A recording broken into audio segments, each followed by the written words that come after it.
Thanks for tuning in, guys. Today's a great day. I'm in beautiful Calgary, Alberta, Canada. I figure I'd stop by Esteem Havoc Martial Arts with my good friend, Mr. Jay Cooper. He's gonna show us a couple of tricks. Actually, what's in store today? Well, what I thought I'd do is show a little bit of catch wrestling and how that applies to the grappling across the sphere. Because at the end of the day, there's only so many ways you can take a human body and twist it where it shouldn't go. So whether you do wrestling, jiu-jitsu, judo, sambo, it really doesn't matter. We're all part of the same family tree. And I'm hoping I can give you a little bit of the catch today that you can take with you, fold into your own system, have some fun, make new friends, or possibly not. Stay tuned.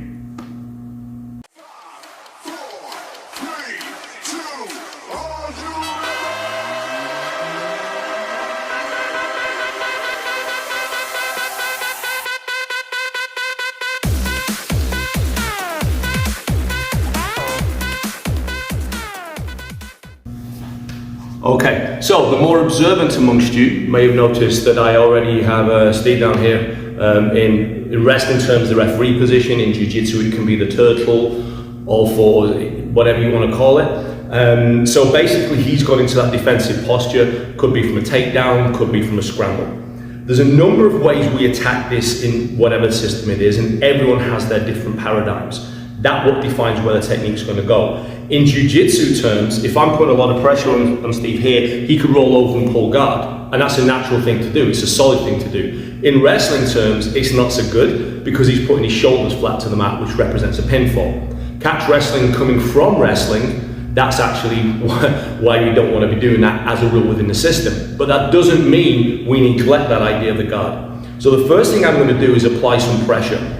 Now, my hand positioning is important. My first one here, I always like to ride into the hip, because if Steve goes to move or do anything with his hip from here, whatever he happens to do, I can get a good read on that and I can actually turn him relatively easily. It also stops him attacking my arm. So if I go here and I seatbelt him, for example, he can reach up and go over, and there's a lovely little beautiful, oh, we go through just from there. So it's not that this is wrong or there's not a time and a place for it. I just want to minimize his offensive reactions to my attacks. So by putting it in the hip here, if he does choose to engage with his arm, I've at least got a warning on it and I can take that, do something fun with it. The second thing I want to do is my leg position. Again, depending on who you ask, you'll get a different result from it. If I could just turn to the side for a second, Steve. Thank you very much, my friend. So my leg position, never go parallel as a general rule, and I've seen this from time to time. If Steve just hooks his shin over mine, okay, good, that's actually quite painful. But if he goes back and he's feeling particularly cheeky, he can do what we call a windscreen wiper, and he can actually pull my shin towards him, and that becomes a little bit of a cheeky knee bar. You ain't going to tap anyone at any level with it, but it can be a good little disrupt before you go to your next move. Some people like to come all the way to the back, nothing wrong with that either. I like to sit again, kind of hip to hip, my leg at 45 degrees, this fist in here and this leg out here. Now the other thing I'm doing is I'm driving into Steve right now. If he goes to pull guard or roll over anything from here, I can literally just slide that in, apply a little bit of pressure, make life a little bit uncomfortable for him. So as I'm in here, this is my initial position, my set. This here, I like to either take the upper arm or the forearm. Generally speaking, I like the tricep, because again, this is a good control point for me. But this is my base set position that I want to be in. Having established that position, this is going to be my point of attack, his foot. Now at his simplest level, I'm going to take his foot, I'm going to move it into the middle of his back, and then I'm going to reverse digest his heel. So he's basically going to consume his foot from the backwards upwards, rather than from the upwards backwards. So it'll actually come out the throat. That's the idea behind it. Having established my position, put my drive in to get that pressure and control, I keep it on, like so. Notice I'm still keeping that drive. Hook the toe, not the foot, push that heel into the middle of his back. From here now, I shove it in, and I drop straight forwards and down. Notice I'm keeping that pressure on. I don't want to give him a chance to turn. As I lift it, I'm going to do a catch in a minute, so I'll show you. You okay there, brother? Yeah. Okay, good. So I'm here, got my drive on, hook that toe, move it to the middle, shuck it up, I'll catch it here. I'm brought myself a little wider so you can see what I've done. I've caught the foot in the crook of the arm. What I'm going to do now is palm up, hook the heel like so. So you see that little twitch in Steve there? That's because I've already put a basic ankle lock on here. So then really get that smile on his face that he loves when a technique is good. I'm going to put my hand down the side of his hip here. And I'm going to drive that hip heel right into the floor. Make sense? One more time from the top. I'm here, pressure on, working down, distracting, whatever. Get that toe into the middle, shoulder forward, hip lock on the outside. So I was going to give you a little bit of a close-up on that windscreen wiper position. So I'm going to get Steve to parallel his leg to me. So he's basically going to run his shin alongside mine. So as he's good, there you go. So if it's too close here, my attack is simply over and hook. Now, like I said, you're not going to tap anyone with it, but notice that unbalancing effect it has. So if I'm in this position here, and that leg's in, and I manage to windscreen wipe it, and I'm balancing, that then becomes my attack. And I can change what was a disadvantaged position to my advantage. That's what we call a bonus. You're not going to win with it, but it can certainly put you in a position to win if anyone gets careless. So another close-up, this time of, some would say, Steve's best feature.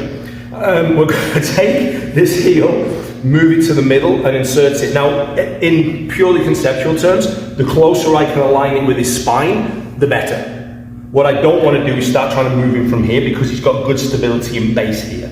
By moving it to the center, you can already see that instantly becomes that little bit looser. So when I drive here, that's where you get that lovely takedown effect. And it also stops him being able to extend this leg as a counter.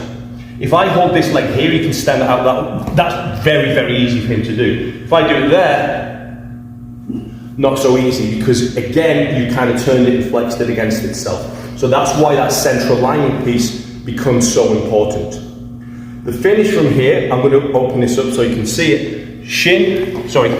Toe in, and again, it's not the foot. The foot here, if I try to move it, and you don't want to let me move it, this is a battle. And I'm really having a hard time moving that. If I take the toe and he doesn't let me move it, I really don't care.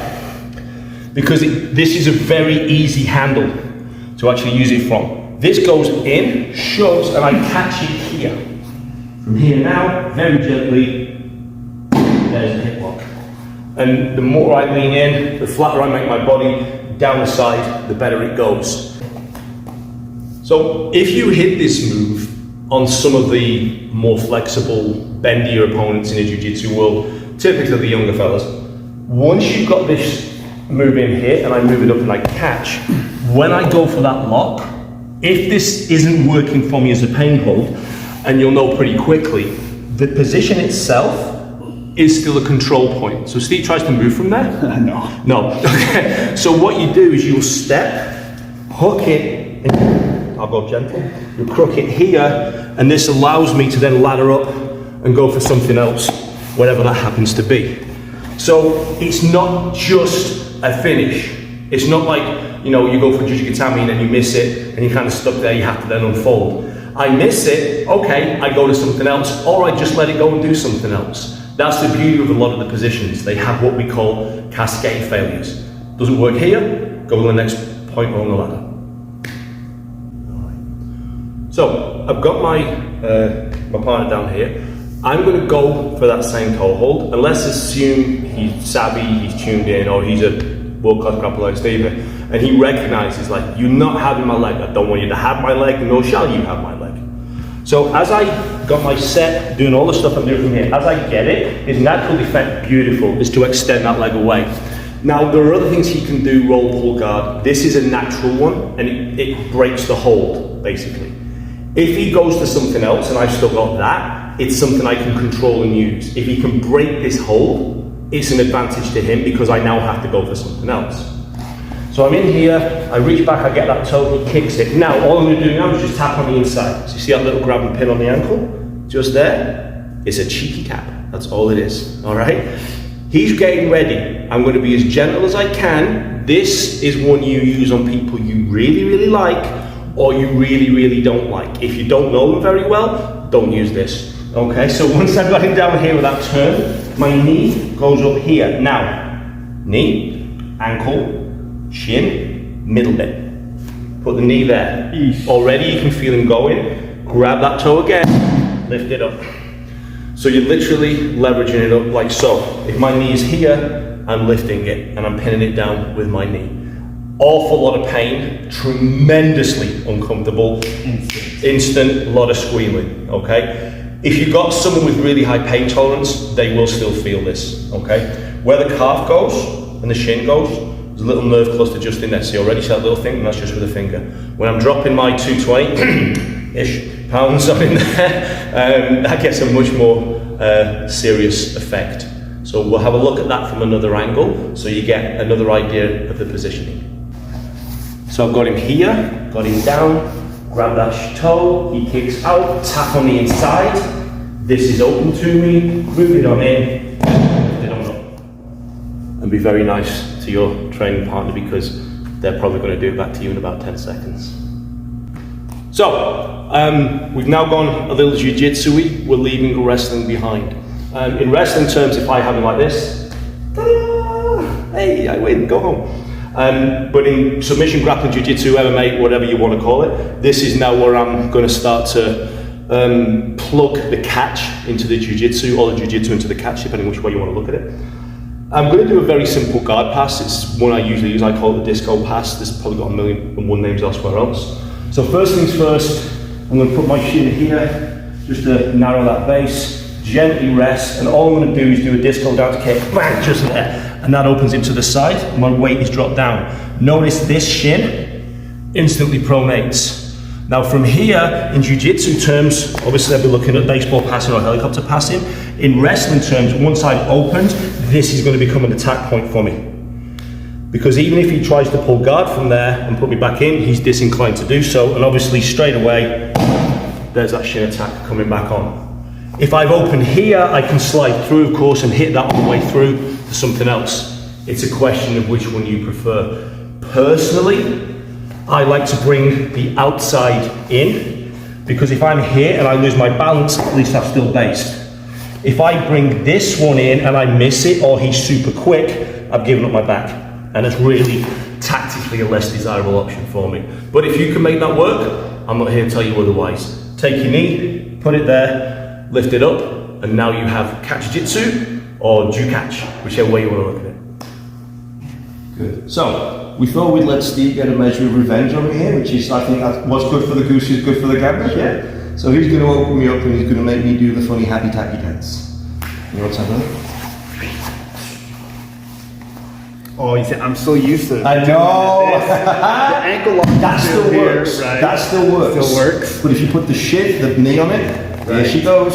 Ah! Okay. Now, even worse, flatten it. And you see you're on the calf, just about half an inch further forward.